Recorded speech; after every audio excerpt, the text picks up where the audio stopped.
السلام علیکم، آپ دیکھ رہے ہیں انڈیپینڈنٹ پاکستان. میں ہوں حمزہ رفعت حسین. ناظرین، بہت عرصے بعد عورت مارچ جو ہے وہ منظر عام کے اوپر آ چکا ہے. انہوں نے وینیو کی ڈیٹیلز اور لوکیشن کی ڈیٹیلز بھی بتا دی ہیں. وہ احتجاج کریں گے عورتوں کے حقوق کے لیے. یہ جو اس دفعہ کی جو بات ہے عورت مارچ کی، اگر ہم بات کریں تو احتجاجی میلہ ہوگا.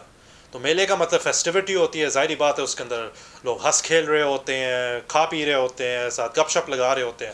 تو ایک احتجاجی میلے کا مطلب یہی ہے کہ نظر یہ آ رہا ہے کہ ایک پیسفل پروٹیسٹ ہوگا، امن سے بھرا ہوا احتجاج ہوگا. یہ تو انہوں نے اپنے انسٹاگرام کی پیجز کے اوپر لکھا ہے کہ جو ہے وہ فریری ہال جو کراچی کے اندر ہے، وہاں پہ پہلے جو 2 عورت مارچز ہوئے تھے، یاد رہیں کہ 2018 میں اور 2019 کے اندر یہ پہلے 2 عورت مارچز جو تھی فریری ہال کراچی میں سے ہی نکلے تھے، اور اس کے بعد پھر یہ ایک پروگریسو موومنٹ کی طرف کے طور پہ آیا. عورت مارچ کے کرٹیسزمس کے اوپر ذرا سے تنقید کے اوپر ذرا بات کر لیتے ہیں. ظاہری بات ہے اس مارچ کو غلط کہنا تو غلط بات ہوگی. عورتوں کے ساتھ زیادتی ہمارے معاشرے کے اندر ہوتی ہیں، چاہے وہ ڈومیسٹک وائلنس کے کچھ کیسز ہوں، ایسڈ اٹیکس کا ہو، یا خواتین کے ساتھ ہراسمنٹ کے کیسز ہوں. عورتوں کے ساتھ بہت زیادہ زیادتیاں ہوتی ہیں. اس کے اوپر میں بات نہیں کر رہا کہ عورتوں کے ساتھ جو زیادتیاں ہیں اس کو غلط کہنا کہ یہ تو ایک کنسپیریسی ہے، اس طرف ہم نہیں جاتے. عورت مارچ بالکل لیجٹمیٹ ہے. بٹ جو سب سے بڑا مسئلہ آ رہا ہے وہ یہ ہے کہ کلاس، جینڈر، ایتھنیسٹی اور مذہب کے حوالے سے اگر ہم بات کریں، کیا عورت مارچ ٹرولی ریپرزینٹیو ہے؟ ریپرزینٹیو سے مراد یہ ہے کہ وہ تمام طبقات کو کیا وہ ریپرزینٹ کرتا ہے کہ نہیں کرتا. ناظرین، سب سے بڑا سوالیہ نشان یہ ہے کہ پاکستان تحریک انصاف کے خلاف جو بدترین جو ان کے خلاف کارروائی ہوئی، جس میں عورتوں کو گھسیٹا گیا، عورتوں کو جیلوں کے اندر ڈالا گیا، اس وقت عورت مارچ کہاں پہ تھی؟ یہ بہت بڑا سوال ہے. پاکستان، یہ حقیقت ہے کہ بشرا بی بی کے ساتھ جو کچھ بھی سلوک، بشرا بی بی کے ساتھ جو عمران خان صاحب کی جو اہلیہ ہیں ان کے ساتھ جو سلوک ہو رہا ہے، اس پہ عورت مارچ نے آواز ضرور اٹھائی. پر جو باقی خواتین ہیں، جو باقی پی ٹی آئی کے ورکرز ہیں، جو باقی پی ٹی آئی کے نمائندے ہیں، ان کے خلاف عورت مارچ کیوں چپ رہا؟ اور کیا وجہ ہے کہ اب جب وزیر اعظم شہباز شریف نے اوتھ ٹیکنگ سیریمنی ان کی ہو چکی ہے، کیا وجہ ہے کہ اب عورت مارچ ابھر کے سامنے آ رہا ہے؟ تو یہ ایک بہت بڑا سوالیہ نشان ہے. آج بھی خواتین کے ساتھ زیادتیاں ہو رہی ہیں.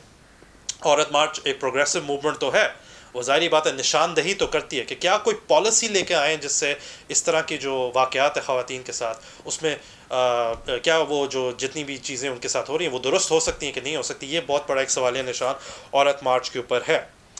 ساتھ ہی ساتھ میں آپ کو یہ بتا دوں کہ یہ جو ایونٹ ہے اس میں تمام طبقات شامل ضرور ہوں گے، پر یہ طبقات جو ہے رورل ایریاز سے زیادہ تر نہیں ہوں گے. کراچی کو چننے کا مطلب یہ ہے کہ آپ اربن ایریاز کے اندر اس کو آپ زیادہ تر اپنی ایکٹیویٹی کر رہے ہو. عورت مارچ کے اوپر جو باقی کی جو تنقید ہے اس کے حوالے سے اگر ہم بات کریں ریپرزنٹیشن کے ساتھ ساتھ، جو ہم بات کرتے ہیں کہ اقلیتوں کے ساتھ جو سلوک ہو رہا ہے، ظاہری بات ہے جو اقلیتوں کے ساتھ سلوک ہوتا ہے، سب سے ونریبل سیگمنٹس آف سوسائٹی ہماری مسیح برادری کے، ہندو برادری کے، سکھ کمیونٹی ہے ہماری، وہاں پہ عورتوں کے ساتھ کیا تشدد ہو رہا ہے. حالانکہ عورت مارچ نے اپنے مینیفیسٹو کے اندر ذکر کیا کہ ہم ساروں کو ریپرزینٹ کرتے ہیں، پر مائنورٹیز کے ساتھ اگر اٹیکس ہوتے ہیں تو خواتین اسپیشلی بہت زیادہ ونریبل ہوتی ہیں، اور اس وقت بھی آواز اٹھانا عورت مارچ کے لیے بہت زیادہ ضروری ہے. تو یہ بھی دیکھنا ہوگا کہ یہ جو احتجاج ہے 2024 کا، یہ کتنا ریپرزینٹیو ہوتا ہے اقلیتوں کے حوالے سے. عورت مارچ کا تھوڑی سی اور ہم آپ کو تھوڑی سی تاریخ ہم بتاتے ہیں. میرا جسم میری مرضی کے نعرے سے شروع ہوئی. یہ ظاہری بات ہے بہت ہی زیادہ کنٹروورشل ہو گیا تھا، کیونکہ ہماری زبان میں اور ہمارے کلچر میں میرا جسم میری مرضی کے جو کانوٹیشنز ہیں وہ کافی سینسٹیو ہو جاتے ہیں. بہت مشکل ہوتا ہے اس چیز کو جسٹیفائی کرنا.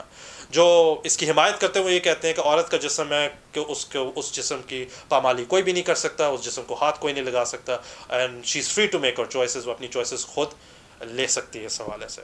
تو عورت مارچ جتنا بھی زیادہ کنٹروورشل اور پولرائزنگ ہو، ایک بات ضرور ہے کہ یہ شروع ہوگا اب کراچی سے، پر کیا یہ تمام آوازوں کو اٹھائے گا کہ نہیں، یہ بہت بڑا سوالیہ نشان ہے.